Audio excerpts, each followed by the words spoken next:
আমি এমন একটা জায়গা থেকে ভিডিও তৈরি করি, এমন একটা পরিবেশ থেকে ভিডিও তৈরি করি, খুব ঘনবসতি এলাকা। এই জায়গায় প্রচুর শব্দ, প্রচুর পলিউশন, প্রচুর সাউন্ড পলিউশন। তো আমার মারফতের স্টাডি করতে অনেক সময় বিঘ্ন ঘটে, আবার ভিডিও শ্যুট করতেও অনেক সময় সমস্যা হয়। তো আমি শারীরিকভাবে অসুস্থ, অনেক ভিডিও তো আপনাদের সাথে আলাপ করছিলাম। তো একটা কথা আজকে ক্লিয়ার করা উচিত, আমি মারিফতের আলাপ করি অধিকাংশ সময়। যদি এই মারিফতের আলাপের মাঝে কোনো দলের দিকে সাংঘর্ষিক হয় বা অন্য কোনো মারফতের সত্য উন্মোচন হয়ে যায়, আমরা ভ্রান্ত মারফতের মধ্যে থাকি, অনেক ভাইরা আছে, সেই রকম মেসেজ প্রকাশ পেয়ে যায়, এতে করে আপনারা খারাপ ভাবতে পারেন আমাকে, এতে আমার আসে যায় না। আবার হুজুরপন্থী যারা আছেন, ওহাবি, কওমি, ইত্যাদি যারা আছেন লাইনে, তাদের বিপক্ষেও যেতে পারে। তো এতে আমার কোনো কিছু আসে যায় না। আমি সরল পথের কথা বলে যাব। এই সরল পথের মধ্যে কে কাটা পড়বে এটা আমি দেখব না। এখন কথা হচ্ছে, খুব খেয়াল করে শোনেন, আপনারা আজ থেকে কতদিন যাবত প্রতিটা আপনাদের মহল্লায় বা মসজিদে কারবালার ওয়াজ শোনেন না? মসজিদে শুক্রবারে বয়ানে কারবালার ওয়াজ শোনেন না? কতদিন হয় খেয়াল করে দেখছেন? কতদিন হয় নবীজির জীবনী শোনেন না? কতদিন হয় ওমর রাদিয়াল্লাহু আনহুর জীবনী শোনেন না? আবু বকর রাদিয়াল্লাহু আনহুর জীবনী শোনেন না? ওসমান গনি রাদিয়াল্লাহু আনহুর জীবনী শোনেন না? এরকম আলী রাদিয়াল্লাহু আনহুর জীবনী শোনেন না? হাসাইনের জীবনী শোনেন না? হুসাইন রাদিয়াল্লাহু আনহুর জীবনী শোনেন না? মা ফাতেমার জীবনী শোনেন না?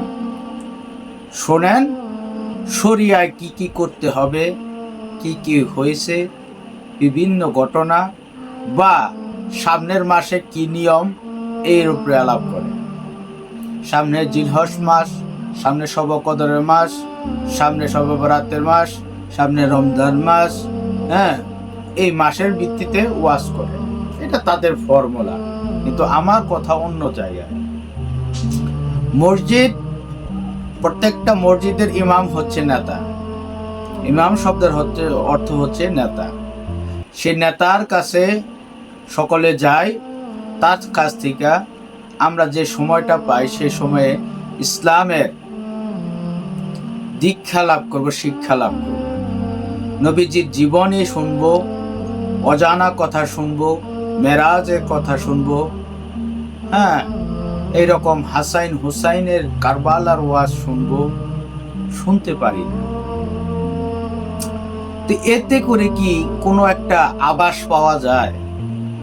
দেখেন তো, আস্তে আস্তে আস্তে আস্তে ইসলাম, হযরত মুহাম্মদ সাল্লাল্লাহু আলাইহি ওয়াসাল্লাম বলছেন, কোনো এক সময় কোরআনকে উঠিয়ে নেওয়া হবে।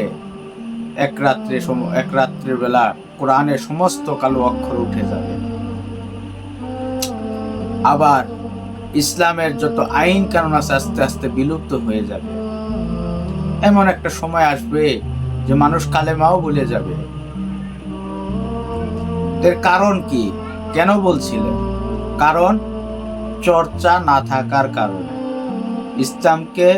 ইসলামের ধারাবাহিকতা অন্যদিকে ডিভাইড করার কারণে আস্তে আস্তে আস্তে আস্তে ইসলাম মুছে যাবে। ওয়াজের স্টেজে ওঠেন, গরম বার্তা শোনেন, এত চিৎকার চেঁচামেচি হয়, বক্তা নিজেই চিৎকার মারেন, যে চিৎকারে চোটে কি বলতেছে সেটা স্পষ্ট বোঝা যায় না। আরেক বক্তার গীবত গাইতেছে, ওই সমালোচনা করতে করতে 20 মিনিট শেষ, নতুন বক্তা ওঠে, আবার 20 মিনিট এভাবে শেষ, নতুন বক্তা ওঠে। নবীজির জীবনী নিয়ে কত করুণ কাহিনী আছে, তার জীবনেতে কত দুঃখে কষ্টের সময় আছে, কত সূক্ষ্ম সূক্ষ্ম বিষয় আছে, 101টা যুদ্ধ করতে হয়েছে, সেই যুদ্ধের মাঝে বিভিন্ন ঘটনা আছে যা সাধারণ মানুষ জানি না। কেন কারবালার ওয়াজ হয় না, এর একটা কারণ হইতে পারে মুয়াবিয়াকে কিছু দল মুয়াবিয়া রাদিয়াল্লাহু আনহু বলে, তারা মুয়াবিয়া রাদিয়াল্লাহু আনহু বলতে উদ্বুদ্ধ করে। আচ্ছা, আপনাদের কাছে আমার একটা প্রশ্ন বা বিবেকের কাছে বিচার দিলাম, যদি আমি আজকে আল্লাহকে অস্বীকার করি তাহলে আমি কি মুসলমান থাকবো? থাকবো না। যখন থেকে আল্লাহকে অস্বীকার করলাম তখন থেকে মুসলমানের খাতা থেকে নাম কাটা পড়ে গেল। কিন্তু আমার যে পূর্বের বয়স ছিল, যতদিন ইসলামে ছিলাম ততদিন ওই নামটা থাকবে, যে আমি এতদিন ইসলামে ছিলাম, এরপর থেকে ইসলাম বিরোধী হয়ে গেছে, এই তো বলবেন। ঠিক তেমনি মুয়াবিয়া রাদিয়াল্লাহু আনহু যখন নবীর রিসালাতের উপর সে প্রতিবাদ করলো, কুফা নগরী সহ 7টা সাম্রাজ্য 7টা প্রদেশ দখল করলো, প্রতিবাদ করলো, বিপ্লব তৈরি করলো, তখন থেকে রাদিয়াল্লাহু আনহু শব্দ বা নবীজির সাহাবীর মর্যাদা তার থাকে না। কারণ ওই সময় উসমান গনি রাদিয়াল্লাহু আনহু যখন ওফাত হয় বা তার মৃত্যু হয়, তখন খেলাফত আসে, আপনারা সকলেই জানেন, আলী রাদিয়াল্লাহু আনহুর হাতে। ঠিক সেই সময় কুফা নগরী এবং তার পার্শ্ববর্তী অঞ্চলের গভর্নরদের নিয়ে মুয়াবিয়া রাদিয়াল্লাহু আনহু প্রায় 7টা-8টা প্রদেশে বিপ্লব তৈরি করে ফেলে। খেলাফত মুয়াবিয়া নিজে নিবেন বা নিজে নিয়েছেন, তার প্রতিবাদ তৈরি করে ফেলে গভর্নরদের হাত করে। যদিও গভর্নর মুসলমান ছিল, ভয়ভীতি দেখায়া 7টা প্রদেশে বিপ্লব তৈরি করে ফেলে। এই দিকে আলী রাদিয়াল্লাহু আনহুর সমর্থনটা কিছু সংখ্যক তার কাছে বায়াত হয়, সংখ্যালঘু হয়ে পড়ে, তারা সংখ্যাগরিষ্ঠ হয়ে পড়ে মুয়াবিয়ার দল। একের পর এক সংঘর্ষ সৃষ্টির দিকে আগাইতে থাকে, তাকে চিঠি দিতে থাকে মুয়াবিয়ার পক্ষ হইতে, যে আলী রাদিয়াল্লাহু আনহুকে মুয়াবিয়ার হাতে যেন বায়াত গ্রহণ করে। দেখেন কত বড় শিষ্টাচার তখন শুরু করছিল। নবীজি স্পষ্টভাবে বলে গেছেন যে আমার ওফাদের পরে 4জন ইমাম আসবে, 4জন ইমামের মধ্যে একজন থাকবে আবু বকর রাদিয়াল্লাহু আনহু, ওমর রাদিয়াল্লাহু আনহু, উসমান গনি রাদিয়াল্লাহু আনহু এবং আলী রাদিয়াল্লাহু আনহু, হযরত আলী রাদিয়াল্লাহু আনহু। তো 3টা ঠিকই গেছে। যখন আলী রাদিয়াল্লাহু আনহুর হাতে আসলো, তখনই মুয়াবিয়া প্রতিবাদ শুরু করে দিল, বিপ্লব তৈরি করে ফেলল, বিভিন্ন ভয়ভীতি দেখায়া গভর্নর চেঞ্জ করে সে নিজের রাজতন্ত্র কায়েম করার চেষ্টা করল।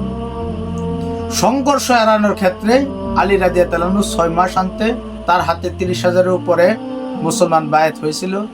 সেই মুসলমানদের নিয়ে সে পদত্যাগ করে শান্তির জন্য।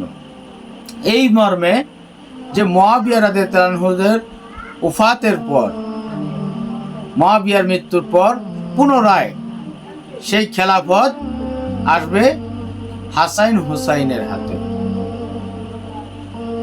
এই মর্মে স্বাক্ষর করে তার কাছে খেলাফত দেওয়া হয়। কিন্তু মুয়াবিয়া তা করে নাই। সে জীবিত থাকা অবস্থায় এজিদকে তাকে ঘোষণা করে দিল পরবর্তী গভর্নর, পরবর্তী খেলাফতের নায়ক, রাষ্ট্রনায়ক। এদিকে বিদ্রোহ তৈরি হয়ে গেছে। হুসাইনের যারা ভক্ত ছিল তারা হুসাইনের হাতে বায়াত নিল। হুসাইনকে হত্যার জন্য বিভিন্ন চেষ্টা হয়েছে, এটা আপনারা অনেকে জানেন বা জানেন না, পরবর্তীতে এক ভিডিওতে বলবো। কারবালার ময়দানে নৃশংসভাবে তার পরিবারকে হত্যা করে, নৃশংসভাবে। শিশু আসগরকেও ছাড়ে নাই, শিশু সাকিনাকেও ছাড়ে নাই।